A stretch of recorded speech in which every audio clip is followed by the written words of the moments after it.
Usually, we just go out and do something quiet, but on this one, I guess it's a little special. It's number 80. I used to think that was old. I used to think 80 was old. I was going to round them But down I've for changed you. my whole thinking. I did, of course, 72 has been a long time ago. And nobody had done it in the 50 years before that. And nobody's done it in the 7 years since then. So I think that tells you a little bit about the difficulty of doing it. The other day, we played with a backup quarterback after the 5th game. You know that. Greasy got hurt in the 5th game. And so we played with a backup quarterback all the way to the Super Bowl. Now Greasy got healthy, like the week before the Super Bowl, and I put him in the second half of the Steeler game, and he, led us to a victory there. And then I had to make the decision who to start in the Super Bowl.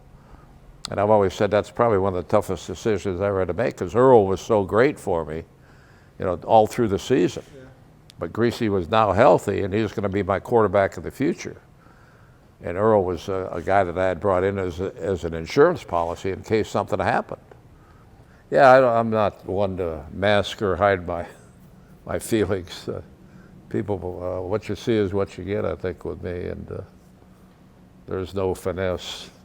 I think that I was able to accomplish within the rules, doing things the right way. We were always the least penalized team. Our team very, very few mental errors that ever cost us games. We always knew what we were doing, and we always tried to do it within the rules. And I think that's the thing that I'm the most proud of, is that we accomplished doing it the right way. I really had a tough situation because, see, I played for the Colts in '56, and then I played for the Redskins in '57. And in '56, Unitas and Lenny Moore and all those guys came in as rookies. And I was a veteran, and then I was let go, picked up by the Redskins, and now I had to play against them. And then years later, I come back and I'm their coach. And they're like, how'd this guy get up there? And it was a situation where you had to prove yourself every day, every meeting and every practice, and certainly in every game. And believe me, they were looking at you too to see whether or not you were good enough. And so I think that gave me a lot of incentive early in my coaching career to just always be the best that I could be. We would occasionally send out a running play, and if it didn't work, he would just glare at you from the quarterback position on the field. He wanted to throw it on every down, and he's, in my mind, the best passer that's ever played the game. He just pure passer. I mean, that guy who was unbelievable. He was so different. Johnny would just stay in the pocket and wait and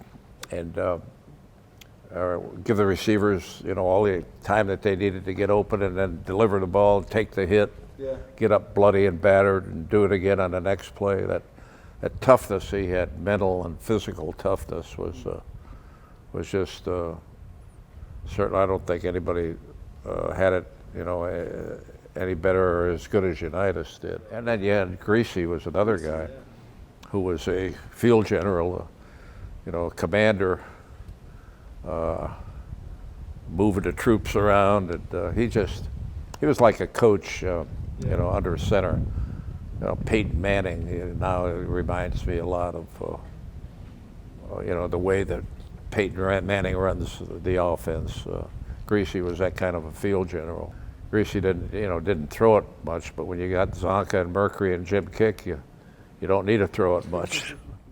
However no matter how you conduct your life, where you go, how you handle yourself, and I do a lot of motivational speaking and travel around a lot. We have 32 restaurants now around the country, and so we go to all of the openings and promotional activities. So I'm out there a lot. Usually when we open a restaurant, Billy sets up, a lot of TV, media interviews, TV, radio. You don't think about it that way. You hope that, that you're doing the right thing and that people will pick up on it if they're looking for something to help their lives.